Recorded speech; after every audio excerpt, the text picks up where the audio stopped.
Sige na. Lumapit ka. No. Pagtay mo. Lumapit ka. Lapit. Pura ko yabang kahit may mga baril kayo. Putukan. Sige, putukan nyo. Kung gusto nyo. Sige. Putukan. Viral ang isang video footage kung saan makikita ang ilang mga taga-barangay Batas, Silang Cavite na hinaharas ng mga private security guards ng isang bakanteng lote. May bakod naman po, di ba? May bakod. Oh. May bakod. Bakit nandito kayo? Ba may bakod? Oh. Bakit nandito sila? Para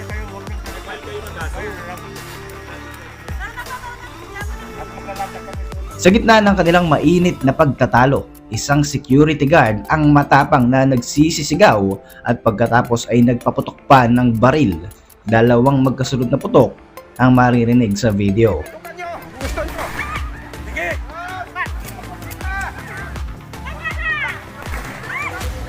Kunin nga yung mga bando. Tingnan nga natin to. Sige, tuloy. Tuloy. Sige.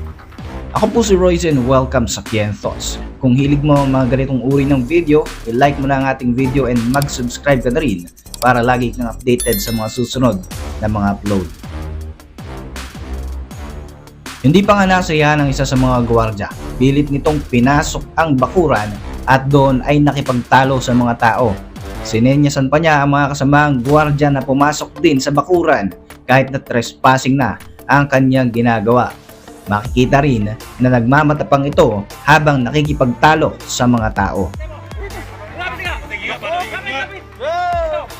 Panuhin mo na. Puro lang yung yabang nyo. Ito. Pumasok kayo dito lahat. Lumapit ka. Lumapit ka. Sa parting ito, dito na nga nagsimula ang pananakit ng mga gwardiya sa taong kumukuha ng video footage. Pinapaliwanag lamang ng mga tao ang kanilang karapatan at sinasabing ipaparating ang pangyayaring ito sa munisipyo ng Silang Cavite. Pero ang mga gwardiya, pakiramdam yata nila ay tila sila ang batas sa Silang. Naghamon pang tawagin ang munisipyo at dito na nga nagsimula ang sakitan. Pararating ko yan sa munisipyo. Kahit pagparating na ngayon. Oo.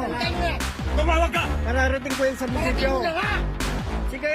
Ay, porbahan mo. Porbahan mo. Ay, porbahan mo kayo manakit dito. Trespassing kayo. Buti na mo na makasakasaan yung mga gwardiya dun, di ba? Ay, hindi po, wala akong sagasaan dyan. Sige, porbahan nyo kayo manakit dito. Porbahan nyo. Porbahan nyo kayo manakit. Okay, sumuha na kayo.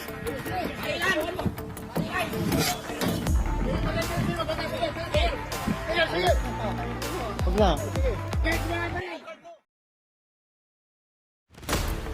Kitang-kita sa video na ito kung gaano kabalasubas at kaarogante ang mga gwardiya na sobrang lakas ng pangbubuli dahil siguro may hawak silang mga baril.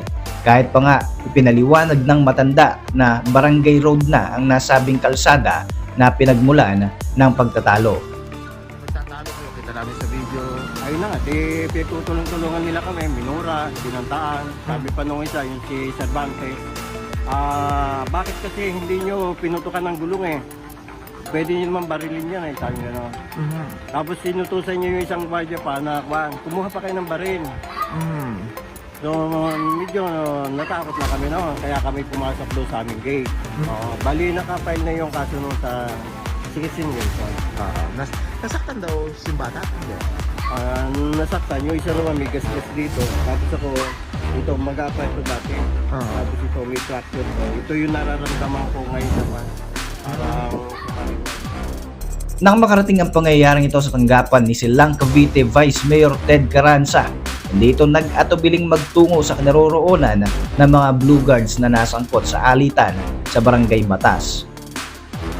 Bisiga sa sila, hindi tumataas po. Kapag protocol, sila bago mag-checkpoint, bawal na sila mag-checkpoint. Bigla maglalagay, isa, set kung ganun din, sa inyo. Ha? Kung lang, pag ito, ginasusan ng gobyerno ito. Pero na ng gobyerno to, so this becomes automatic ipapasok. Diba kaya? Parang hindi tayo nagkakagulo kasi taga sila po. Dito ay sinabon ni Carranza ang mga siga-sigang gwardiya na nakuha ng video na binubuli ang mga tao sa kanyang nasasakupan na bayan. Makikita na tila ba gigil na gigil ang retired general na ngayon ay nakapwestong vice mayor sa mga hambog na gwardiya na makikitang parang maamong tupa habang sinasabon ng vice alkalde. Tigil nyo na yung pagbubuli dito. I-secure nyo lupa, huwag yung tao ang babantayan. Okay? Paglalan nyo yung mga karapatan ng tao na kababayan ko. Ha?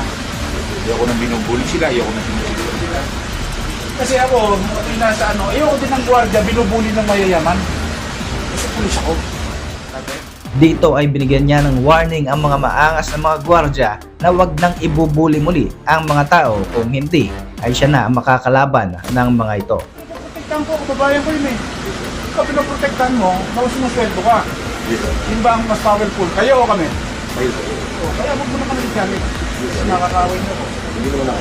Kaya nga huwag ka na sumagot. Mag-checkpoint kayo, ayan, kasama si Hepe. Papasok sa property. Dito, bawal kayo mag-checkpoint sa kalsada. Kaya sabihin mo, ako bisyate.